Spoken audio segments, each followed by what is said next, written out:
Doctor साहब, आज मुल्क की तारीख में पहली बार सुप्रीम कोर्ट ऑफ पाकिस्तान में प्रैक्टिस एंड प्रोसीजर बिल पर जो समाअत हुई वो बराह रास्त नशर की गई। इस पर मैं आपकी राय जानना चाहूँगी और ये हमारे नए चीफ जस्टिस काजी फ़ाइज़ ईसा साहब की पहला केस है जो वो समाअत कर रहे हैं फुल बेंच में एज ए चीफ जस्टिस। बड़ा लुत्फ़ आया जी देख के, लेकिन मैं कुछ समझ ज़्यादा नहीं सका क्योंकि वो इंग्लिश में बात हो रही थी और मतलब है कि इतनी मेरी तो अच्छी इंग्लिश नहीं है, तो अगर उर्दू में होती तो मैं शायद ज़्यादा उसको बेहतर उस पर तबसरा कर सकता था। लेकिन ये कि बहरहाल इंग्लिश में भी मतलब है कि एक्सप्रेशंस वगैरह देख के और जितनी थोड़ी बहुत समझ में आया तो उससे तो बज़ाहिर बहुत अच्छा लगा। और दूसरी बात ये कि ये एक बड़ा वो कहते हैं ना एक तल्ख सा माहौल मुल्क में चल रहा है, तो बड़ा एक पोलराइज किस्म की सियासत हुई हुई है बड़ी, उसमें बड़ा अच्छा लगा। और कि तमाम जज साहिबान फ़ाइज़ ईसा साहब जो हैं वो कई शुरू में तो खैर सुबह मैं तबसरा उस पर करता हूँ कि जो शुरू में तो ये हुआ ना कि वो ज़ाहिर जज साहिबान भी इस तरह से पहले उनकी मीटिंग गालिबन हुई तो वो भी शायद पहली दफ़ा ही सबके लिए पहला ही तजर्बा था कि भाई बराह रास्त जा रही है, इसकी कोई रिहर्सल या कोई ऐसी चीज़ तो थी नहीं। लेकिन ये है कि वो बड़ा डिसिप्लिन हुआ सारा सिलसिला। कई दफ़ा तो उसमें ये हुआ कि ज़ाहिर है कि जज साहिबान फुल कोर्ट है, अब फुल कोर्ट के जज साहिबान जो है वो मुख्तलिफ सवालात कर रहे थे और फिर वो आर्गूमेंट वो मतलब है कि कई जगहों पे ख्वाजा तारिक रहीम साहब जो है वो एक सवाल का जवाब फिर दूसरा सवाल हो जाता था, फिर वो बात नहीं कर पाते थे उसी तरह से, शायद वो अपने पॉइंट्स रेज नहीं कर पा रहे थे। बाद में इम्तियाज़ सिद्दीकी साहब गालिबन है वो आए तो उसके उस वक्त तक ज़रा जो है वो ज़रा थोड़ा सा कंट्रोल में आ गया था सारा मामला, और फिर वो जो है वो फिर आगे चल पड़ा सारा सिलसिला। लेकिन ये है कि बड़ा बहुत अच्छा लगा। और इसमें जो इम्पॉर्टेंट बात थी वो ये कि फ़ाइज़ ईसा साहब ने उसको इतनी बड़ी अदालत को जब फिर लाइव जा रहा हो तो और इतने घंटों का, तो उसमें जो है वो मुकम्मल तौर पे ज़ाहिर है कि वो एक तरह से कंट्रोल भी कर रहे थे, लेकिन ब्रादर जज साहिबान जो हैं वो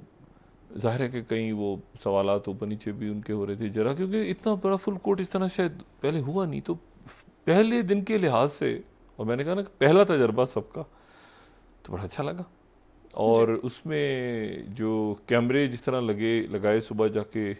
पीटीवी के हमारे जो वहाँ पे क्रू मेंबर्स हैं उन्होंने भी बड़े अच्छे मुनासिब अंदाज में कि जहाँ पे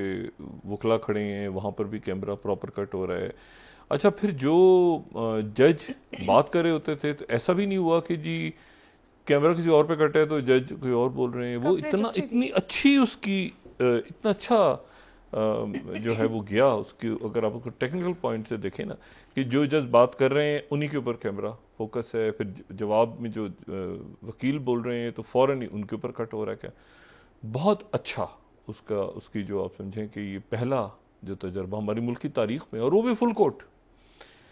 और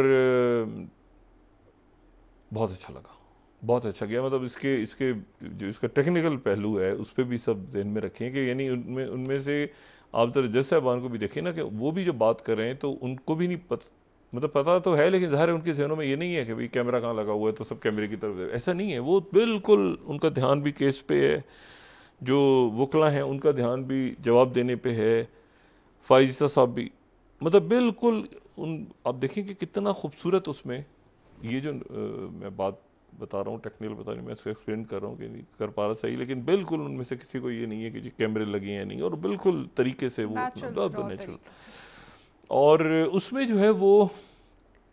तकसीम का तासुर तो मुझे ज़ाहिर इख्तलाफ होता है ये सारे,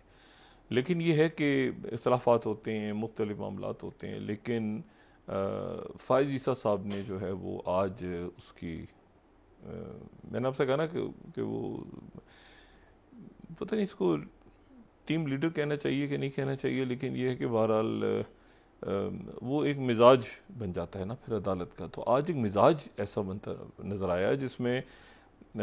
उन्होंने जो है वो बिल्कुल वो तासुर ही ख़त्म कर दिया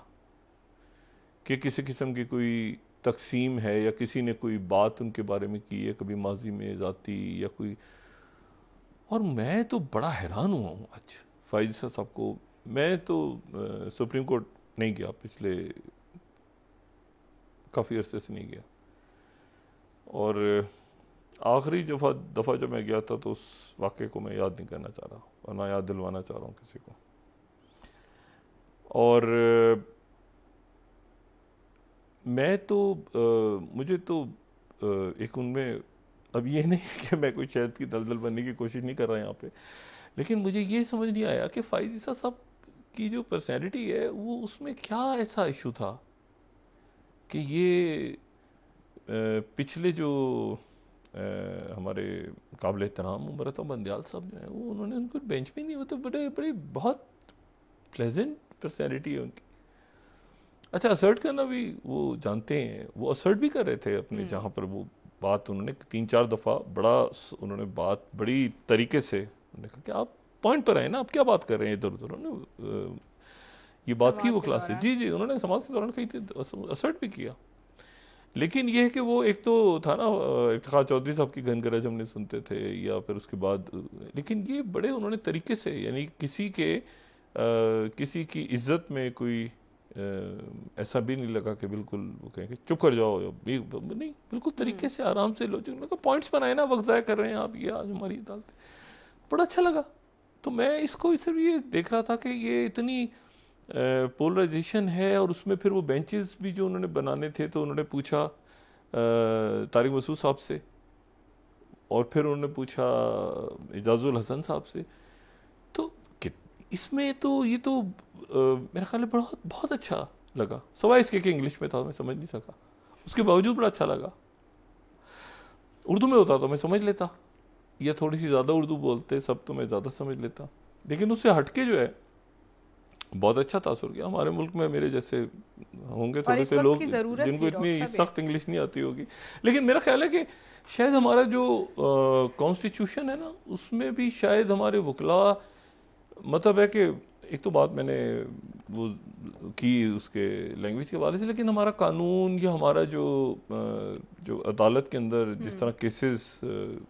को डिफेंड किया जाता है या बात की जाती है, प्ली ली जाती है, तो वो शायद सारा ही सिस्टम जो कि इंग्लिश में है, वो पढ़ के भी इंग्लिश में सुनाया जाता है और सारा इंग्लिश में ही, तो ये शायद बड़ा मुश्किल हो इसको उर्दू में ले जाना, या शायद उर्दू में मतलब शेल और ये इस तरह के जो अल्फाज कॉन्स्टिट्यूशन में लिखे हुए हैं, यकीनन उर्दू में भी होगा तो वो उसको, लेकिन बहरहाल होता है ना शुड, विल, शेल, मतलब इस तरह के अल्फाज निकाल के उस कॉन्स्टिट्यूशन भी अजीब एक है कि जी उसी के ऊपर। और एक मैं आपको बताऊं, इतने सालों में जब मुल्क में कोई बहरान खड़ा होता है ना, वहाँ हमारा आइन खामोश हो जाता है। ये एक अजीब बात है, मतलब आइन जो है ख़ास मौक़ों पे कुछ ज़्यादा ही बोलता है और ख़ास मौक़ों पे आइन खामोश हो जाता है। यानी इलेक्शन कब होगा, इस पर आइन खामोश हो गया। अब आप अंदाज़ा लगाए ना, यानी इलेक्शन की तारीख, ये इस मुल्क के खुदादाद को बने हुए 75 साल हो गए हैं, ठीक है। इसमें मार्शल्लाह भी लगे, इसमें इलेक्शंस भी हुए, सही हुए गलत को छोड़ दें, मगर आप ज़रा तसव्वुर करें कि ये तय नहीं हो पा रहा 1947 से लेके 2023 तक के इलेक्शन का ऐलान कौन करेगा। मतलब हमें ये तो पता है कि वो शेरी का ऐलान कैसे होता है, जाहिर है कि वो ढोल वोल बजाता हुआ कोई आता है, उठा देता है, या कोई अलार्म से लोग उठ जाते हैं, लेकिन मसला ये है कि इलेक्शन का ऐलान कौन करेगा, इलेक्शन कब होगा, उसका ऐलान कौन करेगा, इख्तियारात किसके पास हैं। एक अजीब और गरीब सा नहीं, आप जरा सोचें कि आप अमेरिका में किसी और मुल्क में, दुनिया भर में इलेक्शन होते हैं ना, कभी ऐसा सवाल उठा है कि इलेक्शन का ऐलान कौन करेगा, ये इलेक्शन करवाने का इख्तियार किसके पास है। कौम बैठी हुई है जी, अच्छा जी यहाँ नहीं होगा, इतने दिन में इतने होगा, इतने ऐसे हो जाएगा, ऐसे हो जाएगा, तो आइन खाम हो जाए, अल्लाह खैर सल्ला। मतलब केयर टेकर कैसे बनेगी, क्या बन गई, बनने के बाद तो राजा रियाज उधर चले गए, सबको मुबारक हो, मियाँ सबको मुबारक हो। मतलब अजीब व गरीब किस्म का एक मामला है। और ये अब इसमें तो मतलब, लेकिन वही बात है ना, जंग मोहब्बत और पाकिस्तान में सब कुछ जायज़ है। अच्छा, अब इसमें जो है स्टे रह गया अपनी जगह। यानी वो जो बात थी कि इसके ऊपर से हुक्म इम्तना ही ख़त्म हो जाएगा, तो वो तो स्टे तो अपनी जगह रह गया। क्योंकि अगली जो समात है, एक तासुर ये था क्योंकि वो अटॉर्नी जनरल साहब ने भी कहा कि मैंने आज रात को जाना है, और एक जज साहब ने भी शायद ट्रैवल करना है रात को, तो उसके बाद जो है ये अब चला गया 3 अक्टूबर तक। इस दरमियान मुख्तलिफ बेंचेस बनेंगे और ये तासुर मेरे ख्याल से ख़त्म हो रहा है। मैं बेंचेस देख के कि कोई मुझे पता भी नहीं कि कौन से हम ख्याल हैं, कौन से दूसरे हैं, कौन से क्या हैं, सारे लेकिन वो तासुर मेरे ख्याल से ख़त्म हो रहा है। अब मुझे अब वो बिल्कुल उसमें जो है ना, क्योंकि मुशावरत से बेंचेस बन रहे हैं सारे, और ये बहुत अच्छा हुआ कि आज इस तरह से सारी बात हुई। और बड़े ज़बरदस्त सवालात उठाए जज साहिबान ने जी। यानी वो जो सवालात उठा रहे थे तो उन्होंने इधर उधर जाने नहीं दिया। मतलब वो फिर पलट के आते थे, मेरा सवाल रह गया, आपने सवाल का जवाब नहीं दिया, तो वो इधर से उधर से मुख्तलिफ वकला आगे पीछे टॉनी चले, तो यानी वो सवाल जो था ना, वो तो बड़ा लुत्फ आया। लेकिन बस मैं तो इतना ही समझ पाया ना, बात वही कि उर्दू में होता तो मैं ज़्यादा इस पर तबसरा करता। फिर उसमें जो है वो एक बात और बड़ी इसमें दिलचस्प है कि वो अच्छा, तो अब स्टे रह गया अपनी जगह, ठीक है, और स्टे रह गया अपनी जगह। और इसका मतलब ये है कि वो जो 16 तारीख को था ना, 15, तो 22 तारीख को नैब ने, 3 तारीख को अगली समात होगी, तो 22 तारीख को 1 हफ्ता हो जाएगा जी। और इस 1 हफ्ते के दौरान नैब जो तरामीम ख़त्म हुई हैं उसके ऊपर नैब अपनी रिपोर्ट जमा करवा देगी जी, बिल्कुल, ठीक है। और उसमें सारे नैब केसेस मुख्तलिफ मराहल पे जो ख़त्म हुए वो तो अपनी जगह फ़ैसला है ना, वो तो अपनी जगह फ़ैसला हो गया। और उसमें जो है वो जो इख्तलाफ भी हुआ था जज साहब को, मेरे ख्याल मंसूर अली शाह साहब को होता, वो ये होता कि पहले इसका फ़ैसला आने दें, तो उसमें तो बहरहाल एनीवे तो वो उनका भी एक नोट भी था कि इसमें जो है वो, लेकिन ये कि इशू ये है कि वो नैब अपनी जगह एक्टिव है और आज नैब का इजलास हुआ। अच्छा, नए चेयरमैन जो जनरल नज़ीर भट्ट साहब के, अब उसका एलामिया आज आता है या कल आता है, लेकिन सुबह हमारे पास खबर आई थी कि नैब का इजलास आज हो रहा है। अब उसमें कौन से रेफरेंसेस किस लेवल पे हैं क्या, लेकिन नैब अपनी रिपोर्ट जमा करवा देगी 22 तारीख को मेरा ख्याल है, अगर वो अदालत का वो फैसला चूंकि बरकरार है अपनी जगह। इसकी समाअत होगी 3 तारीख को। तो ये अब लेकिन बहुत अच्छा लगा, मैं आपसे वही बात कह रहा हूँ ना कि ये तो कम से कम तासुर अच्छा गया। और ये बड़ी बड़ी देखें जो बात वहाँ पे हुई है ना कि ये इतने मुकदमात रहते हैं, और मतलब है कि अब मतलब मैं पता नहीं, दिल कहता है कि फैजी साहब जो है ना ये बड़े बड़े तरीके से, हाँ ये देखिए 100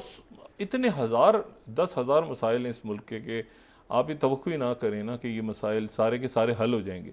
लेकिन उनमें से अगर कुछ भी हल होते हैं या लोगों को एक जिसे कहते हैं ना, यानी लोगों को एक का एक एतमाद बहाल होता है, एक सूदिंग सा ये फैक्ट आता है कि तो वो बड़ा अच्छा लगता है। और आपका एक लोगों को ये होता है ना, देखिए मुझे कनेक्शन बिल्ड हो जाती है, नहीं लोगों को अंदाजा होता है ना कि ये हमारे लिए भी बात हो रही है, किस तरह से हो रहा है, क्या हो रहा है सारा।